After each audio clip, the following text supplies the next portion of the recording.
London is reaching a breaking point. Everyone is packing up their bags, flying away, not looking back. And the numbers were so bad, they genuinely shook me while I was reading them. In the last 2 years, 258,000 people left London. Yes, 258,000. That's enough to empty most cities in the UK. And this happened in only 2 years. It didn't happen because they were going on vacation or a family trip. They left the city permanently. But to make you understand how bad it really is, let me break it down in numbers. The average private renter in London spends 41.6% of the median household income on rent. This is well above the 30% threshold and the highest in England. And while the average income is around £2,800 to £3,200 per month, the rent, it's £2,268. Yes, it sounds unbelievable, but believe me, I took this number from ONS. And if we look deeper, things actually get even worse. While we've looked at the rent side, the sales market is even more shocking. To buy an average house in London, you need to spend £679,782. Yes, you heard that right. For an average person to save this much, they would have to work 22 years without spending a single penny of their entire life. I know this sounds incredibly grim, and I wish we could be talking about how good the market is or how affordable everything used to be, but here we are. Government policies over the past 15 to 20 years have brought us to this point. Back in the early 2000s, an average home cost around £163,577, with a price-to-salary ratio of 3.7 times. Today, that number has skyrocketed to 8 to 12 times. And the situation gets even more concerning when we look at overall affordability. Recent statistics show that over 40% of London households now spend more than half of their income on rent or mortgage payments. That's right, nearly half of everything people earn disappears before they can cover basic necessities like food, transport, or healthcare. Back in the early 2000s, only about 15% of households were in this position, meaning the pressure on ordinary families has more than doubled in just 20 years. According to recent reports, over 150,000 London households are at risk of falling behind on mortgage payments, a 20% increase compared to 5 years ago. Many of these households are in outer boroughs, where property prices are slightly lower, but wages haven't kept up. This reveals a new layer of London's affordability crisis. It's not just high rents or sky-high purchase prices. Even homeowners are struggling to stay afloat. People are being forced to prioritize mortgage payments over essentials, often skipping maintenance or cutting back on other spending. For many, the dream of property ownership is turning into a financial trap, pushing them to consider moving outside London to protect their finances. At the same time, a survey of Londoners shows that over 1.5 million residents spend more than 2 hours commuting every day.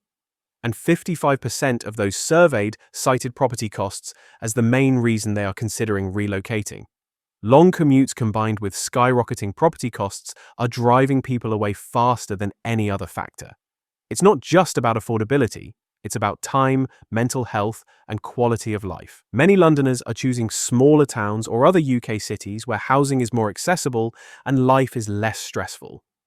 This trend is signaling a major shift in population patterns that could reshape the UK property market for years to come. Meanwhile, the buy-to-let market is adding another layer of pressure. Over the past decade, the number of investment properties in London has surged by nearly 35%, with investors often paying cash and snapping up homes in both central and suburban areas. This leaves first-time buyers constantly outbid, creating an environment where ordinary families cannot compete. The result is a city increasingly dominated by investors rather than residents, where property ownership feels more like a privilege than a realistic goal. This shift is particularly noticeable in neighborhoods previously considered affordable. Young professionals and families are now competing with landlords and overseas investors, driving prices even higher. For many, this has turned London into a market where long-term stability is nearly impossible, and relocation becomes the only viable choice for anyone hoping to buy a home. On top of this, short-term rental platforms have removed tens of thousands of properties from the long-term market, particularly in high-demand areas. Analysts estimate that this has pushed rents up by 8 to 12%, further squeezing ordinary renters and forcing them to consider moving out of the city. The property market is no longer just about owning a home. It's about survival, affordability, and the ability to live a balanced life without being trapped by debt. Even for those who remain, the quality of life is declining. Many households report having to cut back on essentials, commute longer distances, or accept smaller living spaces simply to stay within budget. The combination of rising prices, reduced supply, and investor-driven demand is creating a feedback loop that pushes more people out, while the city increasingly caters to wealthier newcomers and global buyers. London's property market has reached a point where earning a decent salary no longer guarantees security or comfort, and for many, leaving the city isn't just a choice, it's a necessity. This migration isn't just a temporary trend. It's a signal that the city's affordability crisis is fundamentally reshaping who can live in London and who cannot. Looking at all these trends together, it becomes painfully clear how unsustainable London's property market has become. It's not just about rent, mortgages, or house prices. It's about an entire system that is stacked against ordinary residents. Families are financially stretched to the breaking point. Young professionals struggle to plan for the future, and even homeowners are trapped in a cycle where paying for the house leaves almost nothing for anything else. The city that once promised opportunity and growth is now a place where financial survival has become the main goal for most people. The consequences of this crisis extend beyond money.